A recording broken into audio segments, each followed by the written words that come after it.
Hello TL Travelers and welcome back to the TL Travel YouTube channel. Today I am going to tell you my drone story. Hey! I know, I promised you guys, whoa, how big that makes my hands look. I promised you guys back in Guatemala that I would film like a storytime video about the drone disaster that we had at Tikal Mayan Ruins, and I wanted to tell you that story in Guatemala, didn't have time, wanted to tell you in Belize, and then everything went crazy with the flight. So if you didn't see that video, I will link that below because it is equally as interesting. But today I'm back in Canada and I just finally wanted to sit down and tell you what happened. So as many of you already know, we just picked up a Phantom 3 drone to bring with us on our travels and just sort of get a different perspective and some cooler footage on all the places that we are visiting. But the one thing that we have realized is that there's a lot of places that you can and cannot fly your drone, and because it's kind of one of those newer things and countries seem to just sort of be figuring out what their laws are and how they feel about people flying drones, there doesn't seem to be a lot of information online, and if there is, it can be really difficult to find and sort of buried down deep somewhere in an FAQ on a website somewhere. So when we went to Tikal, we really wanted to drone the ruins in the main plaza. So we went online to the website to look into if there was anything on there about using drones or not using drones while you're on the property, as we like to do and as I recommend that you guys do when you're traveling with your drone, so that you're not, you know, making enemies where you don't need to be making enemies, I guess. So we went on the website, we couldn't find anything, and when I googled droning at Tikal Mayan Ruins, a couple of videos did come up, and I had seen a couple of aerial shots on Instagram of the ruins, so I knew that people had taken drones in. So we thought, you know what we'll do, we'll just bring the drone with us. It's not very heavy when we're carrying it. So we'll just bring the drone with us, and worst case scenario, we get there, we're not allowed to fly it, we won't fly it. So we make the drive from Flores to Tikal, which, if I remember correctly, was about an hour. And we get there to the front gate and we're greeted by this guide who comes to the doors in the bus or whatever to let us know that he purchases the tickets, and then the driver drives you all the way into the ruins, and that guide meets you there, gives you your tickets and everything like that, and then you go on your way.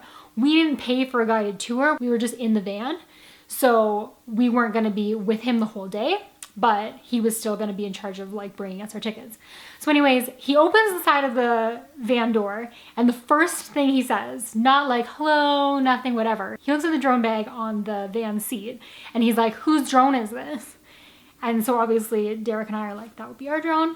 And he's like, you can't bring that in. And we're like, okay, no problem, that's fine. And he's like, no, it's not legal, you can't bring it in, you can't fly it. We're like, okay, we understand, if we can't fly it, we can't fly it. Is it possible for us to carry it with us and just not use it? And he's like, no, you can't bring it in at all. You can't carry it with you. You have to leave it in the van. So at this point, we're like, okay, well, this van is going to drop us off at the front. It's going to turn around and drive back to Flores. It's going to turn around and drive back to Tikal once or twice before we have even done our rounds and come back to get the van back. So obviously we're like, okay, well, we're not leaving our drone just in the van. And then he goes on to be like, you need a permit. If you don't have a permit to fly it, you can't fly it at all. And if you were gonna get a permit, you would have to get it in Guatemala City, and that's really far away. And if you don't have a permit, I can't help you. You can't bring it, blah, blah, blah, whatever. So at this point, Derek and I are just like, all right, well, we're not here for an argument. We brought it knowing full well that we might not be able to fly it. So we're not trying to fight about whether we can or cannot use it. We just want to know what we can do to keep it safe because we don't want it to get stolen, obviously. So we're just like, okay, cool. Thanks for letting us know. We'll see you at the gate. And the van keeps going. So we get to the front gate. He's there. So everybody's getting out of the van. And we had decided just, that husband-wife visual connection that we aren't leaving it in the van. We both know that. We don't have to say the words. So Derek grabs the drone, we get out, and the guide comes over to the van, and again, without saying anything to anybody first, the first thing that he does is he looks in the van to make sure that the drone is there. And then he goes looking around frantically for us. So he makes eye contact with me, and I'm very politely, I was like, excuse me, do you know if there's a security desk on the premises? And he's like, yeah, there's security. And I'm like, okay. do you know where it is? And he's like, if you want to find the security desk, you can go find it. You have to leave the drone. And we're like, well, we'd like to talk to security and see if we can leave the battery or the drone at the security desk. And he gets all up in a huff and he looks at us and he says, if I see you guys flying that drone in there, you're going to be in so much trouble. It's a, $1,000 fine or whatever. And we're like, okay, that's fine. We understand. We're going to go look for the security desk. We take the drone, we walk away. And he was like fuming mad. Like, for someone who was really getting no resistance from us, was fuming. So anyways, cut forward. So we get to the security desk and we go up and we're like, hi, how are you today? We have a drone with us. And like, oh, a drone, oh, that's so cool, blah, blah, blah. We're like, yeah. So we have it with us. We don't want to fly it. And then before I could finish my sentence, the guy behind the desk is like, you don't? Why don't you? Why don't you want to fly it? So of course I respond with, well, of course we want to fly it, would like to fly it, but we understand that we can't fly it. So he says, okay, well, how about we just go to the main office and see if you can get permission to fly it. I guess this guide went to school or went to college or something with one of the main people in the main office, or someone back in Guatemala City or something. I couldn't really understand exactly what he was saying, but something to the nature of he had a connection. He was fine. He would just come with us. We would just ask permission. Obviously, he suggests that perhaps we leave a bit of a tip. But basically, they just said, yeah, you know what? If you want to take it to the main square, just set it up, go up, do a good spin around and bring it back down. Don't use it anywhere else in the park, just for the one shot, 5 minutes tops or whatever. Totally fine. So we're like, okay, cool. That was incredibly easy given all of the hassle that we were given. So fast forward about an hour and a half and we get to the main plaza, we set up the drone and everything. This other guide comes over and he's getting all into it with our guide. Do you have a permit? And our guide is being like, yeah, we have permission. And he's like, you have permission or you have a permit? And I'm like, no, well, we have, it's fine. Everything's fine. And dodging the question, everything.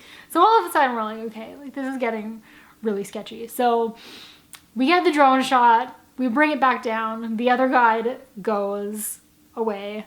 The crazy guide we never run into. And then our guide is just like, don't worry, everything is cool. So at the end of that crazy day, we go back to our place in Flores, check out the footage, and I messaged this guy on Instagram who got the drone shots, and I was like, hey, just wondering if you got a permit or anything, or how you went about getting those shots when you got to Tikal.